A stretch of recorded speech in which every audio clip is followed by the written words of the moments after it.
something that I really tune into when other people say it is when they say, I am just an intern, just a medical student, just a nurse, just a. You're never just a, you are a. Hello, my beautiful friends. My name is Dr. Becc. And I am Kristeen Barker, and this is Am I Doing It Wrong? A podcast for doctors by doctors. Dr. Becc is a mindset coach and medical doctor who specialises in liberating driven, professional women from the limitations of perfectionism, imposter syndrome, and people-pleasing. She's basically the cheat code for getting out of your own way, showing up authentically, and living a life you're proud of. And Kristeen is a medical educator and nephrologist who creates resources for doctors in training that I truly think are an unfair advantage. She makes complex topics super simple and takes the pain and uncertainty out of passing your medical exams. Kristeen and I connected a few years ago via our online platforms, and over the years we've discussed countless highs, lows, and in-betweens of doctor life. And in doing so, we've experienced firsthand the power of vulnerable conversations to show us where we're getting in our own way and underestimating our capacity. So we want you to be part of the conversation and experience these same results. Every week on the pod, we'll be bringing you conversations which shine light in dark places, normalise the doctor journey, ease unnecessary suffering, and give you actionable steps to thrive in all facets of your life. So grab a cuppa and get cozy for this week's episode of Am I Doing It Wrong? The podcast for doctors by doctors. I was just giggling with joy because, okay, so guys, we were able to play this in this super high-tech way because Kristeen's so smart. She's worked out this new software thing. So we just watched our intro live with you guys coming in here, and I'm just so grateful for you. I am so excited to be starting this year with you. I'm so excited to have this space with you to talk about, you know, even just thinking about January and talking about setting people up to start their year right. And today's topic in particular, I'm so excited to speak about the power of our vocabulary, no less with someone like you. So I'm just having a bit of a moment watching that through and studying the year with you. And I think you guys are in for a good one today. So fun. And I feel like you inspired this episode. So I really wanted to come on today and talk about the power of vocabulary, because this was something that I really used to my benefit in 2023. And I'm sort of using it again and thinking how I can change it up this year. But you really inspired this. The last episode we talked about our vision boards. And you were saying that you had a lot of words on your vision boards and words that evoke feelings as well. So I'm keen to dive into that in a bit more detail. But I guess just in terms of my own story with the words. So I believe, and I have firsthand experience of this last year, where changing words that I say have literally changed my life. They've changed the way I've shown up in the world. They've changed outcomes. They've just changed everything about me. So last year, I decided that I was going to ban certain words. And those words were busy and expensive. So if I said expensive or busy, I do this thing where I'll say cancel, clear, delete. If I say them, I'm not allowed to have to delete them. And so if I say it by accident, I'll cancel it so that it never happened. And the reason that I did that was because I was having trouble with, that kind of belief where, like busy, for example, I would be, someone say, how are you? And I'd be like, oh, I'm busy. And I realized that that's a bit of a toxic thing to say. Like, I'd much rather be productive or happy or something else. But busy is like a nothingness. It's a bit like nice, like I'm nice. So I wanted to get rid of busy. And that was a lot easier than expensive, because it's a word that is everywhere. And the reason I wanted to get rid of the word expensive was because I was doing some work on my abundance and my money mindset stuff, which was relevant to my development as someone who has a business, because I'm a very altruistic human at my core. But equally, I was last year at this time, I quit my university job and I was like, I'm going all in. And so I did need to start selling things and showing up and selling things. So I needed to get rid of that word, because everyone's version of expensive is very different, and I needed it to go from my vocabulary, and it really helped. But I feel like something I learned early on is if you're gonna cancel out these words, you need to have an alternative, something to say, which I'm super keen to get your opinion on. And I remember I was ordering coffee, it was the new year, and I was like, right, no more expensive. That's not a word I can use. And I rocked up to get a coffee, and the coffee was like $5 or something. And I was like, outraged, right? So, but then I was like, I was sort of trying to say, oh, that's expensive, but I couldn't say expensive. So I was like, well, that's a bit of a change in the prices of the coffee. And the woman who was serving me was like looking at me like there was something extremely wrong with me. And then I had to just sit and wait for my little coffee. Now I would say, oh, like I'd have other things to say, or I wouldn't say anything at all. But but anyway, it was just a little funny, sort of getting used to not saying it. So it does take a while to form that new habit. But now I can definitely say that my relationship with that mindset that was associated with both of those words has completely shifted. So I just wanted to bring it today as a life hack, I guess, that's really helped me. But I'm keen to hear your opinion on this. Like, what's your take on this word versus who you are and how you show up in the world? Oh, this is just so fun and relatable to our last podcast too, because you were just bringing up how when you delete or remove words from your vocabulary, it actually leaves this space. And that space was revealed in this awkward moment where the coffee lady was responding to you and you literally had no words. You were like, I need some words to use in this situation, but my brain hasn't got any like ready to go. So I'm just going to fumble out some words to fill the space here. But you remove things from your life and it creates this space. Just like we were talking about, in our last episode, when it comes to setting yourself up for this year and creating new goals and intentions or resolutions, whatever you want to call them, however you want to direct yourself. And we wanted you guys to consider what you want to remove from your life, what you want to take out, what you want to limit yourself or create limits around in certain ways. And then you're left with this space. And that space has so much beautiful potential.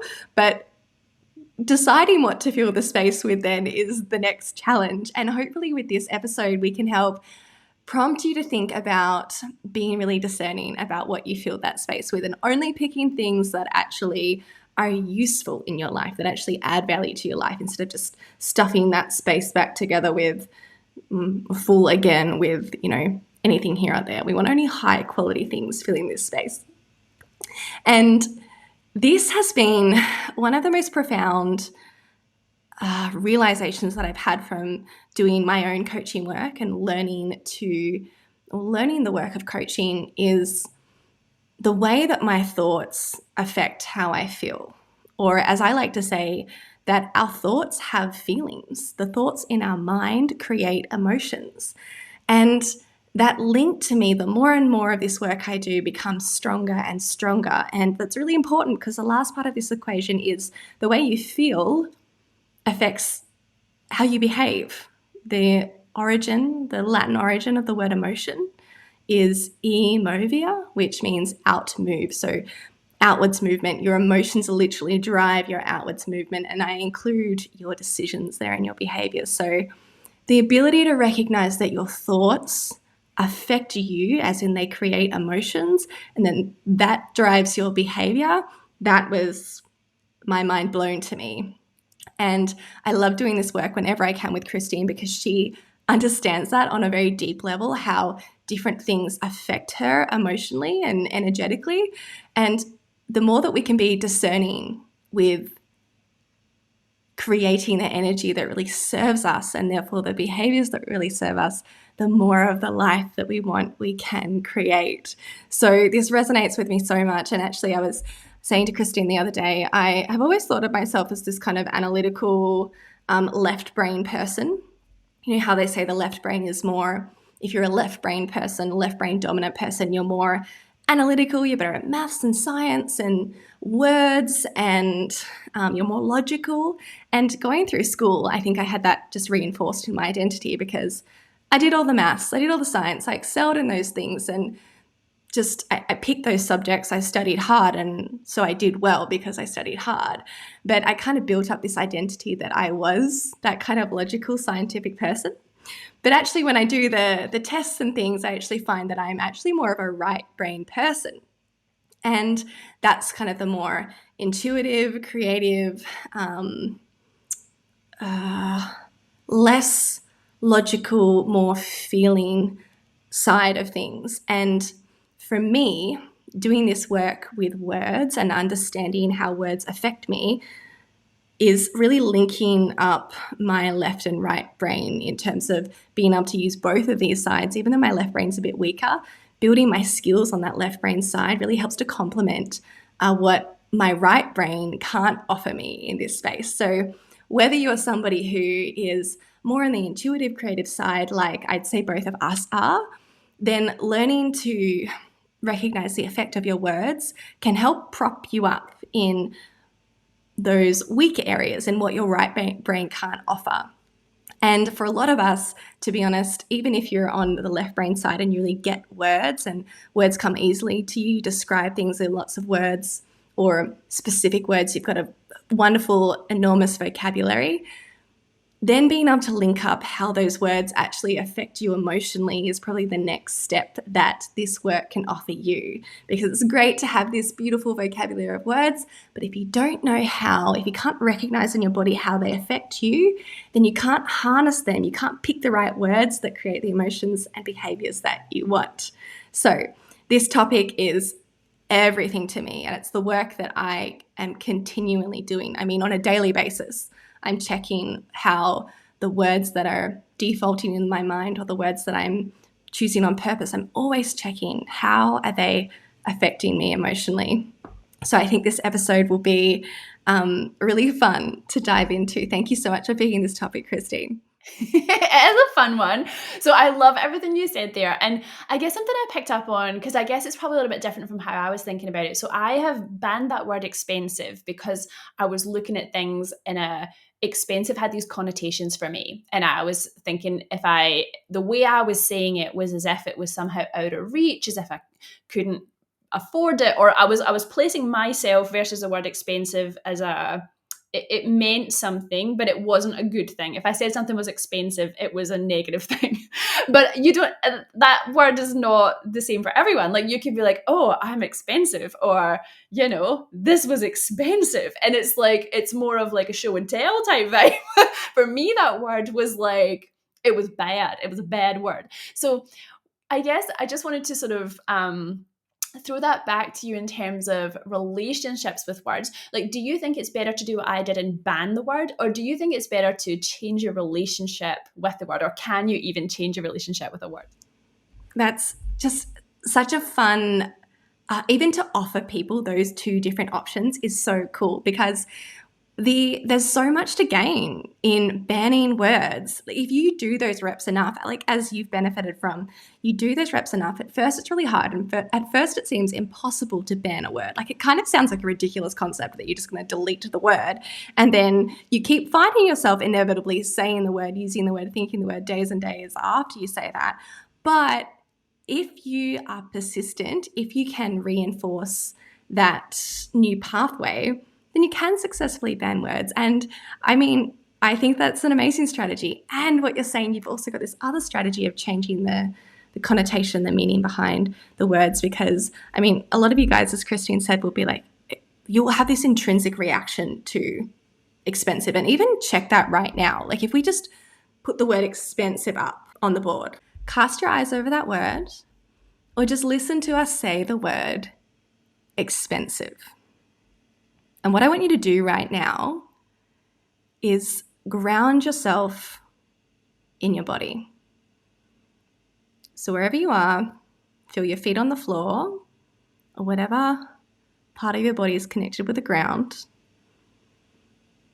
Let yourself be a bit heavy. Drop the tension in your shoulders. Soften your eyes. And once again, listen. I want you to notice how this word affects your body. Expensive.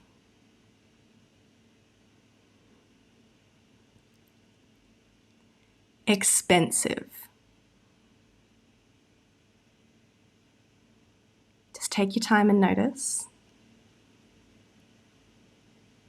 One more time. Stay internal. Notice your chest, your stomach, your limbs. Feel your face, the muscles of your face. Expensive.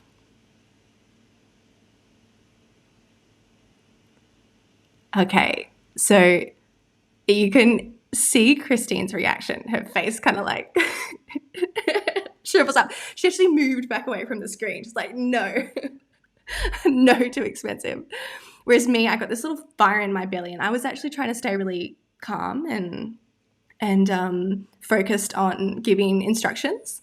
But I had this sort of light in my stomach, this bit of energy, because for me, I also have had the same connotations with expensive being sort of, I don't know, exclusive or gluttonous, and I have all these past negative associations with expensive. But for me, I decided to change my thoughts about expensive because I wanted to continue to have coaching. And coaching, in my mind, is something that is expensive. These kind of high-priced services, even, having a gym membership that's not just the basic gym membership, that's expensive in my mind.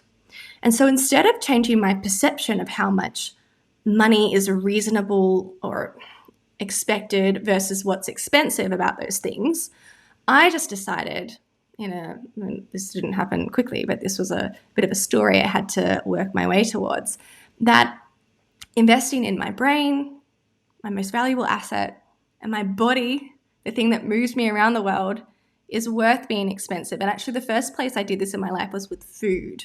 When I was younger, when I was in medical school, I didn't have much money, and I cared very much about what I put in my body. And buying organic vegetables at the time was very expensive.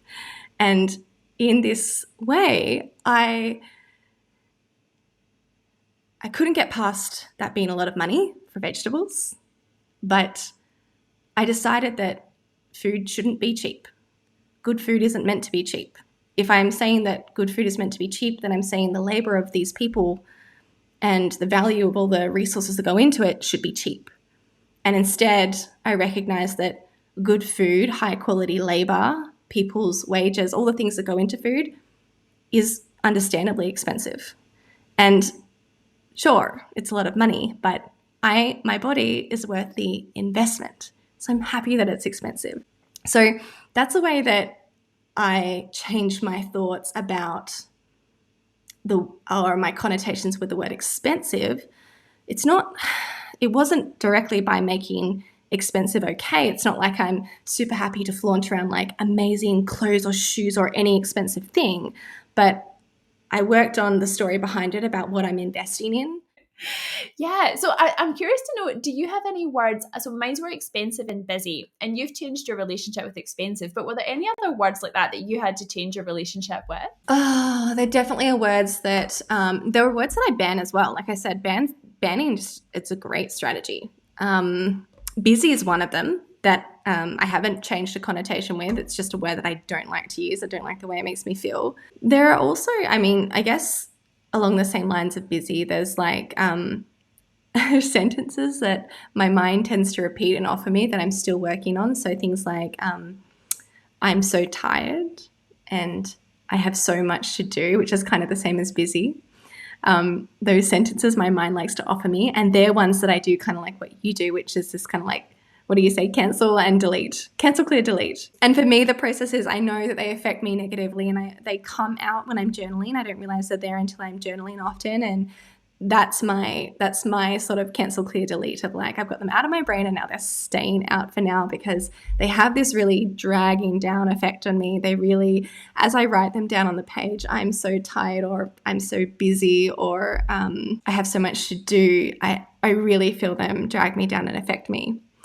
And I think that's one really cool side of things, that you can look at those words that affect you in a negative way. And by the same token, something that I don't feel like you get to talk about enough is the way that, by the same principle, we can create these great emotional and energetic places by using words in the same way. Not many of us realize that we can create our emotions, that we actually do have control. A lot of us think they are these mysterious things that come about us and they will come over us, and they're revealing something about our reality. If we feel sad, it's because we're in a sad situation. If we feel tired, it's because our body is exhausted.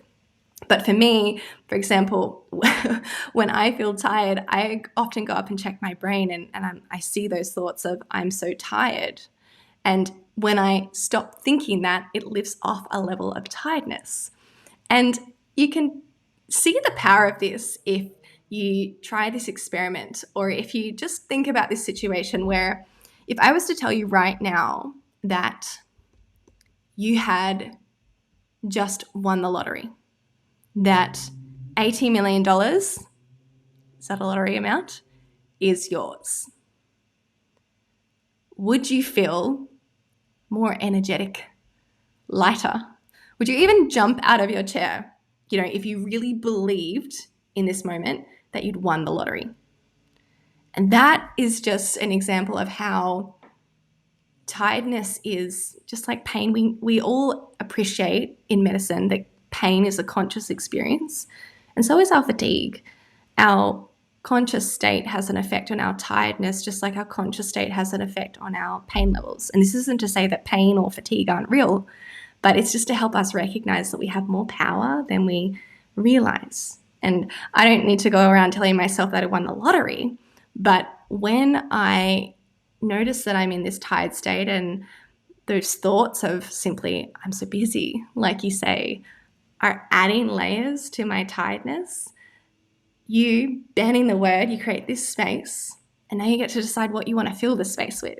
And so it's really great to have this arsenal of words that create energy for you when you're tired, or at least bring you back, not necessarily to a positive place. You don't always need to go from negative to positive, but just coming back to a neutral place, just taking off that layer of suffering from the negative word and just coming back to neutral. So I'd like you guys to think about the words that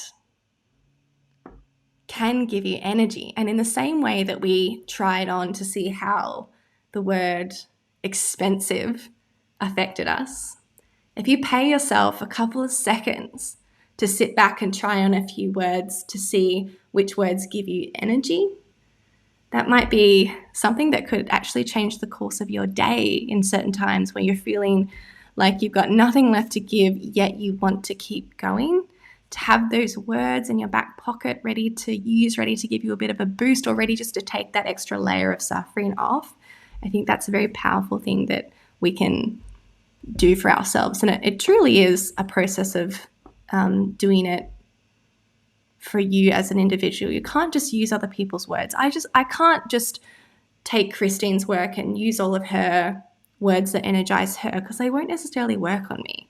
We all just need to start to practice and recognize that thought, emotion, connection in us, because we all have different stories.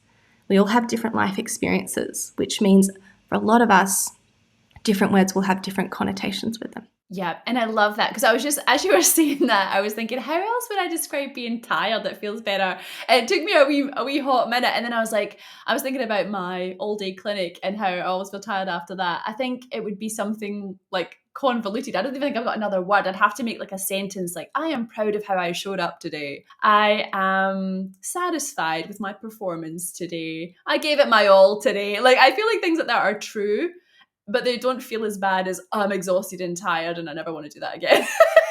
This doesn't feel good. Like, I feel like it's so interesting. But like you say, you have to almost speak it out loud and try it on so it's authentic and you actually believe it. Because I feel like with affirmations, that's also true.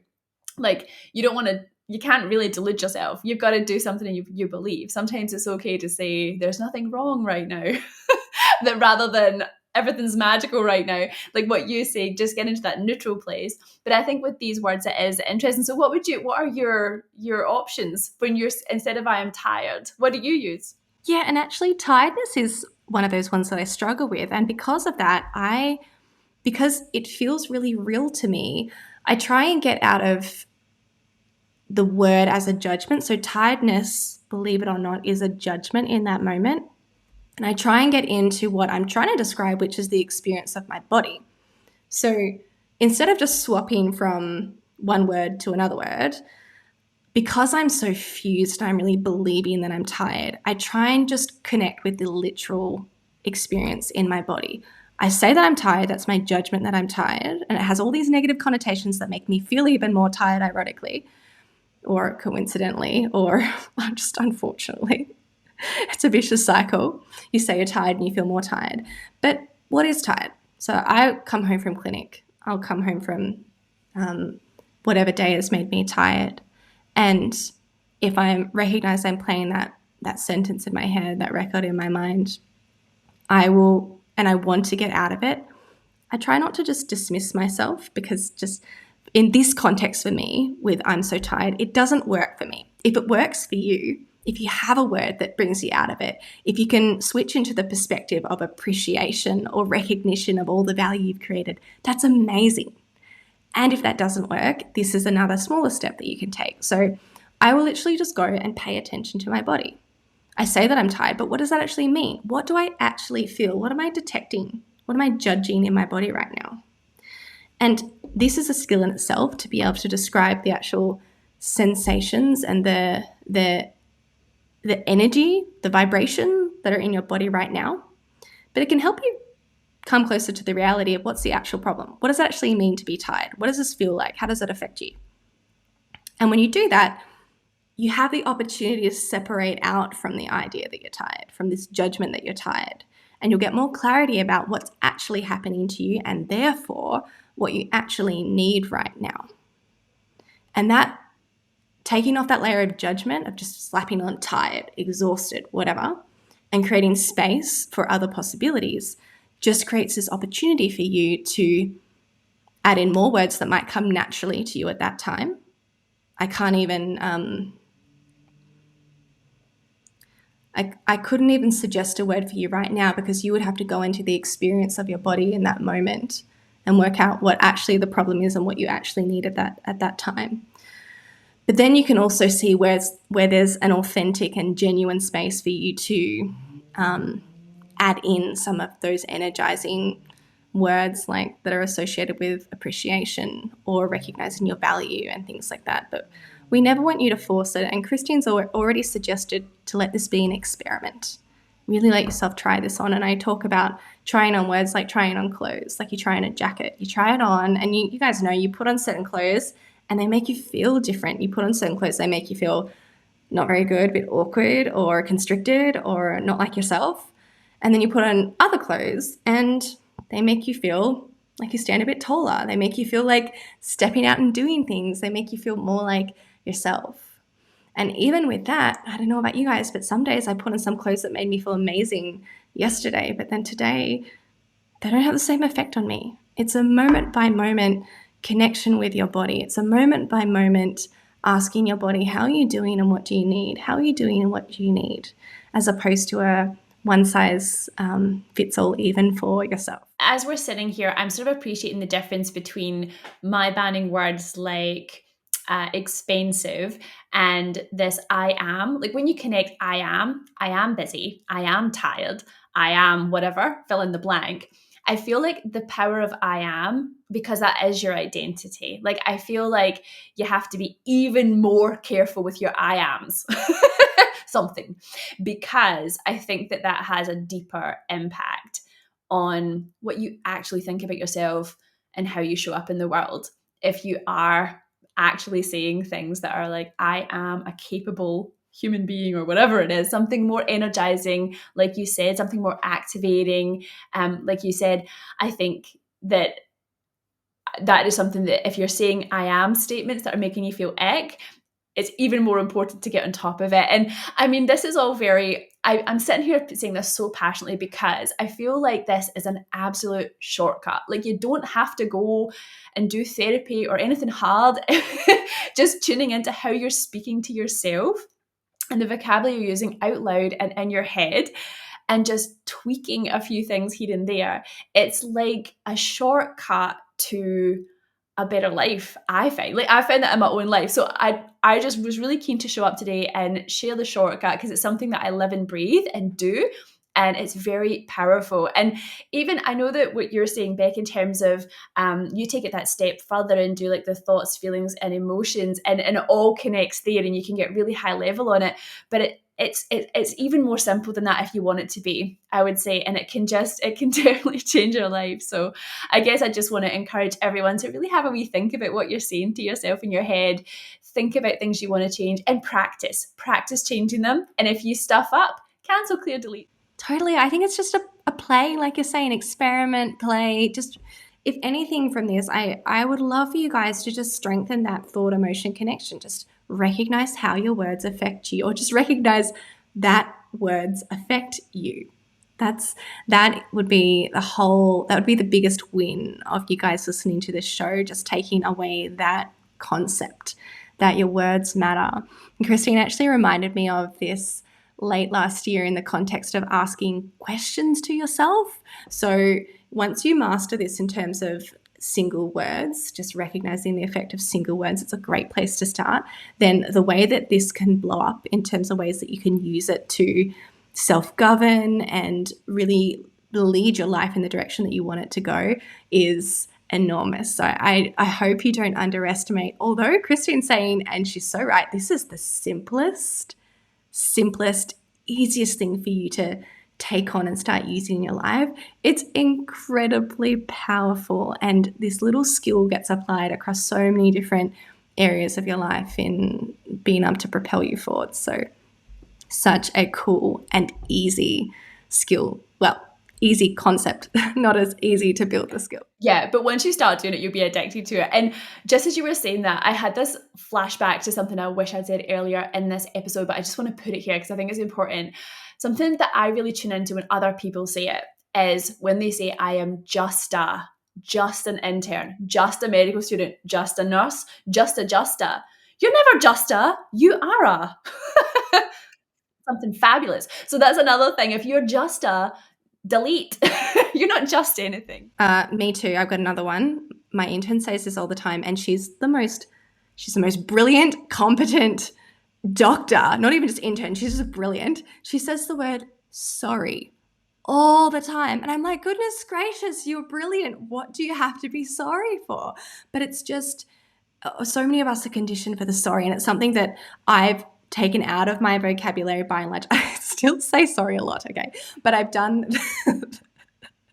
you be sorry. I'm not going to be sorry. No. I still say sorry a lot, but I think I really recognized it in her because I used to say sorry like it was an article as well. Like I used to say it in every single sentence with any single interaction I had, sorry. And since I've done that work, I recognize it in her. And I was actually thinking about it today. By chance, I'd love a different word than I'm sorry, just because it actually evokes this sort of sorrow and shrinking in me when I don't use it in the genuine way that I mean it. It's because I'm sort of often saying sorry for being here, sorry for taking up your time, sorry for doing it wrong. Like I'm saying it in a self-deprecating way, and so it evokes this emotional response in me, and it still comes out because it's a word that I can't ban. I need the word I'm sorry. But I want to be more discerning with it. And then I just said another one. I need to do this. And even, guys, I love that people are talking about their needs, what they need in life. But to me, the word need is sort of disempowering. And I like to say I want, because I like to recognize my own self-sufficiency. I like to recognize that I have everything I could possibly need in myself right now. I don't have any other needs. I'm fine. I'm great. I'm good in myself in this moment, in this present situation. I don't need anything from the world. I am content. I'm good. I'm sufficient.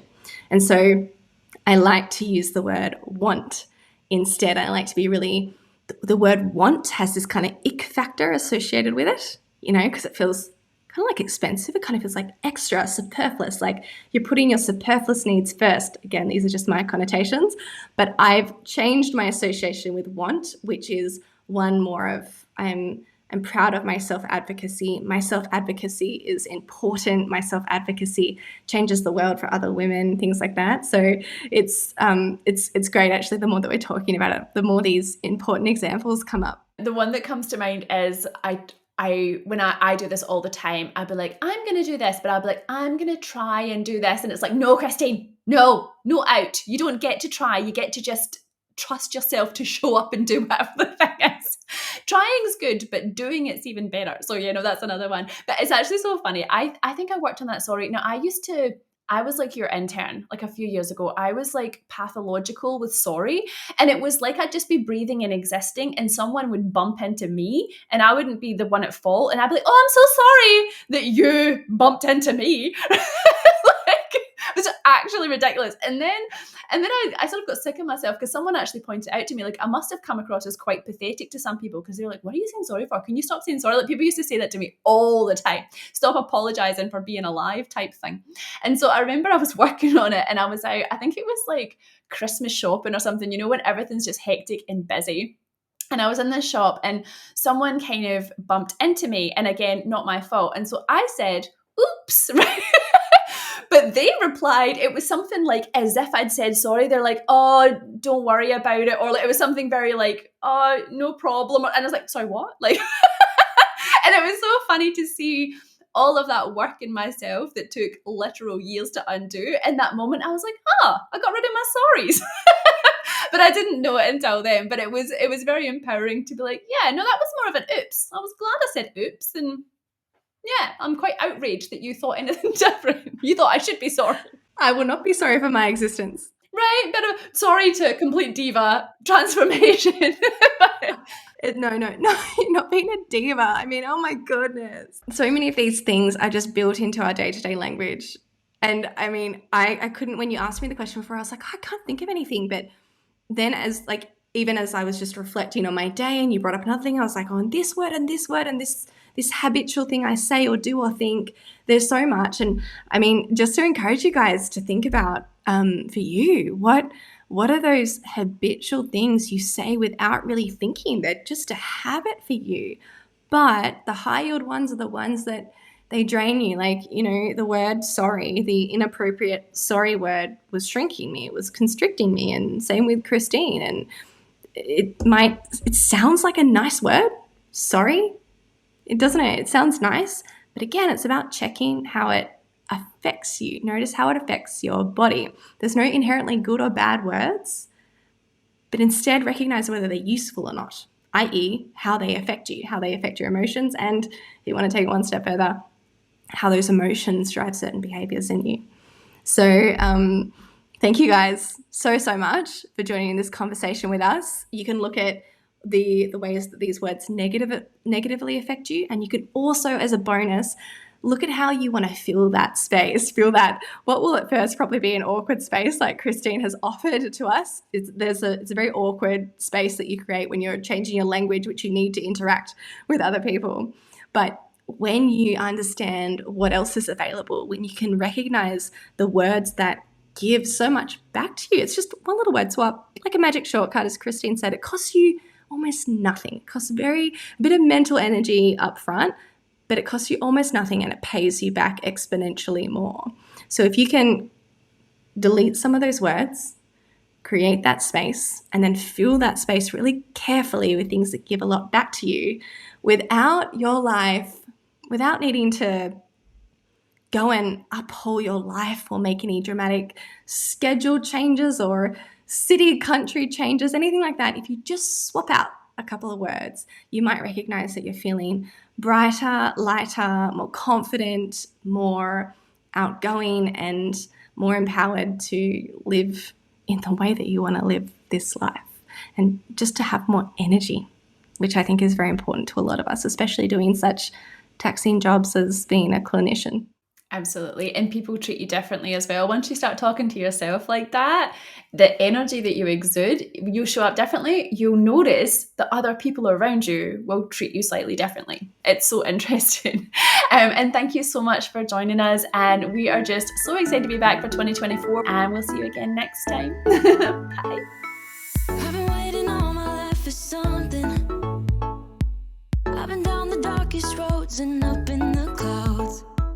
But I've always felt that something's missing. That was until I found you right there.